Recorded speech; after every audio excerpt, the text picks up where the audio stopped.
भारत में बांग्लादेश की हसीना अच्छी लगती है, हिंदुस्तान का हुसैन भाई अच्छा नहीं लगता, नहीं अच्छा लगता।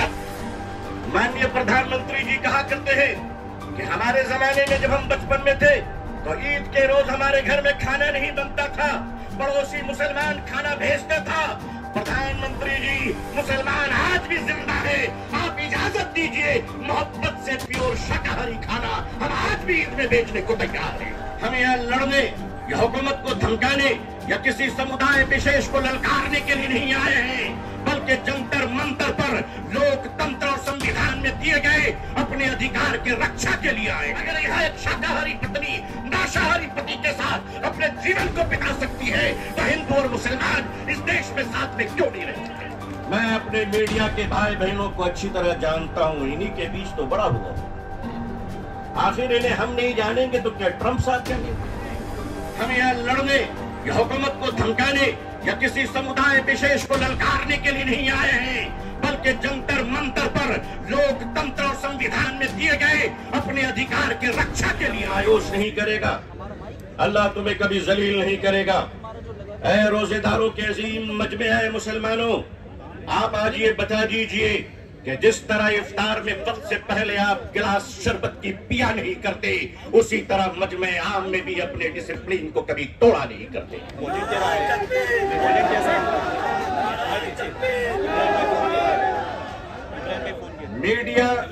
मीडिया का काम है आपसे पूछना, आपका काम है बिल्कुल खामोश रहना।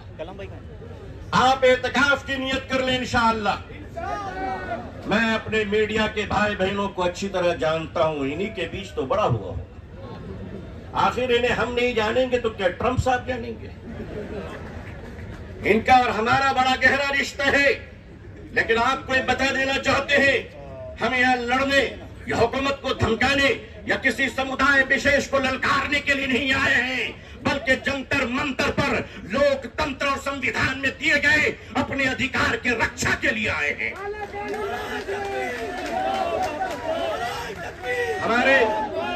हमारे ऑनरेबल एमपीज जो दूसरे धर्म और समुदाय से ताल्लुक रखते हैं, हम उनका इस्तकबाल और स्वागत करते हैं। मैं उस देश का रहने वाला हूं, मैं भारतीय हूं और भारतीय समाज का हूं। हमने वो परिवार देखे हैं कि जिस परिवार में पत्नी शाकाहारी है और पति मांसाहारी है, एक धर्म पत्नी अपने पति के लिए अंडा गोश्त मछली बनाने के बाद स्नान करती है और खुद सब्जी बनाकर खाती है। मैं पूछता हूं इस देश से, अगर यहाँ एक शाकाहारी पत्नी मांसाहारी पति के साथ अपने जीवन को बिता सकती है तो हिंदू और मुसलमान इस देश में साथ में क्यों नहीं रह सकते?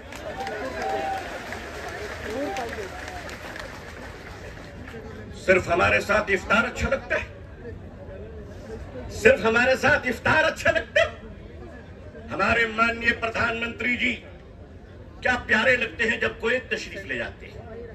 हम तो कहते हैं प्रैक्टिसिंग मुसलमान देखना है तो वो तस्वीर देख लो।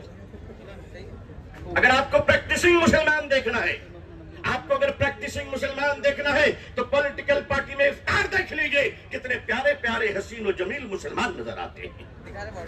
लेकिन अजीजाने मिल्लत, माननीय प्रधानमंत्री जी कहा करते हैं कि हमारे जमाने में जब हम बचपन में थे तो ईद के रोज हमारे घर में खाना नहीं बनता था, पड़ोसी मुसलमान खाना भेजता था।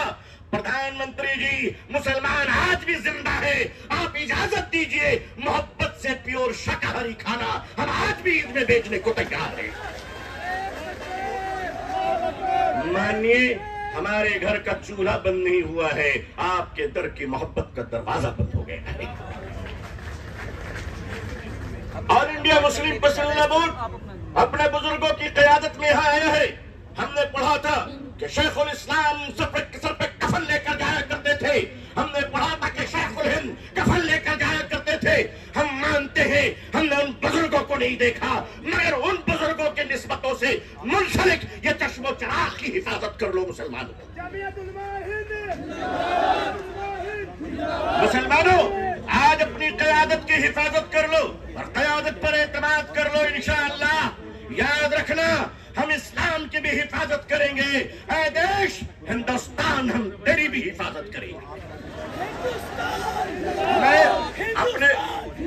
मैं अपने प्रशासन से कहना चाहता हूँ, पुलिस डिपार्टमेंट से, हम आपके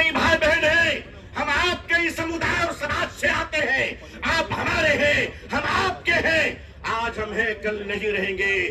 देश है और देश रहेगा इंशाअल्लाह।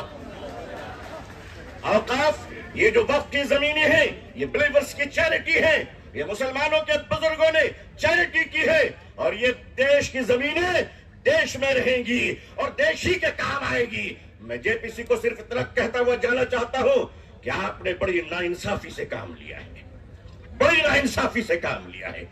आप जिस तरह स्टेक होल्डरों को छोड़कर नॉन स्टेक होल्डरों से बात कर रहे थे, मुझे तो डर लग रहा था कि भारत के बाद शायद आप श्रीलंका जाने वाले हैं। वहां पूछने वाले हैं लोगों से कि बताओ आप नेपाल जाने वाले हैं क्यों? भारत में बांग्लादेश की हसीना अच्छी लगती है, हिंदुस्तान का हुसैन भाई अच्छा नहीं लगता? नहीं अच्छा लगता? आखिर हम आपके हैं, आप हमारे हैं। आइए हम देश को एक पावरफुल शक्ति बनाएं, भारत को एक गौरवशाली देश बनाएं। हिंदुस्तान जिंदाबाद, हिंदुस्तान जिंदाबाद, all India Muslim personal board जिंदाबाद, मुसलमान जिंदाबाद, इस्लाम जिंदाबाद। बहुत बहुत शुक्रिया, बहुत बहुत शुक्रिया। अस्सलाम वालेकुम रहमतुल्लाह। आज इस सवाल को लेकर के आप सब लोग यहाँ इकट्ठे हुए हैं, ये हम सब लोगों का साझा सवाल है। इस संशोधन बिल के खिलाफ हमारी पार्टी ने भी पोजीशन लिया है और पार्लियामेंट के अंदर भी हमारे जो 2 मेंबर पार्लियामेंट है उन्होंने भी पोजीशन लिया है। और मुझे जानकारी है कि अपोजिशन की बहुत सारे पार्टीज ने जो इसके लिए जेपीसी बनाई गई थी उसमें भी बातें गई थी, लेकिन उनके तमाम बातों को दरकिनार करके जिस तरह से इस देश में बुलडोजर राज चल रहा है, इस बिल को भी बुलडोज कर देने की पूरी साजिश चल रही है। इस साजिश के खिलाफ आज हम सब लोग यहाँ जमा हुए हैं और मुझे लगता है कि इस समय ये सवाल हमने तमाम स्पीकरों को सुना और बिल्कुल यह सही बात है कि ये वक्फ की जो जमीन है उसका निश्चित तौर पर सीधा जो ताल्लुकात है वो मुस्लिम कम्युनिटी से है, कलेक्टिव चैरिटी और वेलफेयर के साथ है। लेकिन ये जो सवाल है, ये सवाल इस समय सिर्फ किसी एक कम्युनिटी का सवाल नहीं है। आज हम लोग देख रहे हैं कि जो भारत में जिस फांसीवाद के दौर से हम गुजर रहे हैं, ये एक एक करके मुद्दों को चुनते हैं, एक एक तबकों को टारगेट करते हैं और सबको अलग अलग करके बांट करके अपना पूरा मकसद पूरा करता है। इसीलिए आज हमें सबको एक दूसरे के साथ खड़े होने, हर तरह के जुल्म के खिलाफ, हर तरह के नाइंसाफी के खिलाफ एक साथ खड़े होकर के प्रोटेस्ट करने की जरूरत है और अपना हक जताने की जरूरत है। मुझे लगता है इस समय 2 बड़े सवाल हैं। एक तो सवाल जमीन का है, इस देश में जमीन पर नजर है, जमीन कब्जा करने के लिए, उसको हड़पने के लिए। ये बात किसानों को अच्छी तरह से समझ में आती है। इतना बड़ा जो किसान आंदोलन खड़ा हुआ था इस पूरे देश में भूमि अधिग्रहण के खिलाफ, हर जगह जहां किसान लड़ते हैं वो अपनी जमीन बचाने के लिए, खेती बचाने के लिए लड़ते हैं, कॉर्पोरेट का कब्जा, उस कब्जे को रोकने के लिए लड़ते हैं। आदिवासी लड़ते हैं इस देश के अंदर अपने जल जंगल जमीन, उसकी हिफाजत करने के लिए, उसकी रक्षा करने के लिए। हमें समझना चाहिए ये भी जमीन का सवाल है। ये भले ही एक किसी समुदाय के लिए इस्तेमाल के लिए है, लेकिन ये हिंदुस्तान की जमीन को बचाने की जो लड़ाई है इस समय, मैं पूरे देश के किसानों से भी कहूंगा कि इसको जमीन के सवाल के रूप में देखिए, इसको पूरे यहाँ देश के जमीन बचाने की लड़ाई के रूप में देखिए। अगर आप अपनी जमीन बचाने के लिए लड़ते हैं तो इस समय पूरे के पूरे समुदाय के लोग जो अपनी पहचान और अपनी जमीन बचाने के लिए इकट्ठे हुए हैं उनका साथ दीजिए। इसको जमीन बचाने की साझा लड़ाई इस देश के अंदर बना डालिए। हम कहेंगे कि हमारे कॉन्स्टिट्यूशन के ऊपर ये हमला है, ये हमारे पूरे एक स्वायत्त संस्था है, किसी भी देश के तमाम स्वायत्त संस्थाओं पर हमले हो रहे हैं, उनकी सारी स्वायत्तता छीनी जा रही है और हर जगह स्टेट की दखलंदाजी है, स्टेट का दबदबा है इस समय। अभी हमने उत्तराखंड में देखा है जहां पहला प्रयोग हुआ है यूनिफॉर्म सिविल कोड का, और यूनिफॉर्म सिविल कोड का जो प्रयोग वहां हो रहा है उससे बात बिल्कुल साफ है कि बात ये करेंगे, इनको लग रहा है कि इससे हम मुसलमानों को परेशान कर देंगे, उनके हक को छीनेंगे। लेकिन परेशान कौन हो रहे हैं? इस हिंदुस्तान के हर वो सिटीजन परेशान हो रहा है जो कॉन्स्टिट्यूशन के हिसाब से अपनी जिंदगी जीना चाहते हैं। कॉन्स्टिट्यूशन में हमें जितनी आजादी मिली है, वो रिलीजियस फ्रीडम भी है, वो अपने बारे में, जीवन के बारे में फैसला करने का भी है, वो प्यार की भी आजादी है। और आज हम देख रहे हैं कि वहां रजिस्ट्रेशन के नाम पर पूरे टोटल जो एक इंडिविजुअल की लिबर्टी है, लोगों की प्राइवेट जिंदगी है, उसमें अभी पूरे सरकार की ओर से दखल देने की साजिश चल रही है। अभी इनकम टैक्स के मामले में आप देख लीजिए, इनकम टैक्स रिटर्न के मामले में वो कह रहे हैं कि आपके सारे नागरिकों के ईमेल से लेकर के आपके तमाम जो निजी चीजें हैं उस पर दखल देने की सरकार की कोशिश है। तो एक जगह हम सरकार को अगर मौका दे देंगे दखल देने के लिए, दखल अंदाजी करने के लिए, तो हर जगह घुसते चले जाएंगे और हर जगह घुस करके हमारी पूरी स्वायत्तता, इंडिविजुअल लिबर्टी, एक कम्युनिटी के अपने कलेक्टिव पहचान, उसकी आइडेंटिटी लिबर्टी, उसको खत्म करने पर ये आगे बढ़ जाएंगे। और इसीलिए हम तमाम लोगों से जो अपने अपने आइडेंटिटी बचाने के लिए, अपने अपने ऑटोनॉमी बचाने के लिए, अपने अपने कॉन्स्टिट्यूशनल स्टेटस और राइट्स को बचाने के लिए लोग लड़ रहे हैं, हम सबों से कहेंगे कि प्लीज इस सवाल को मुस्लिम सवाल मत समझिए।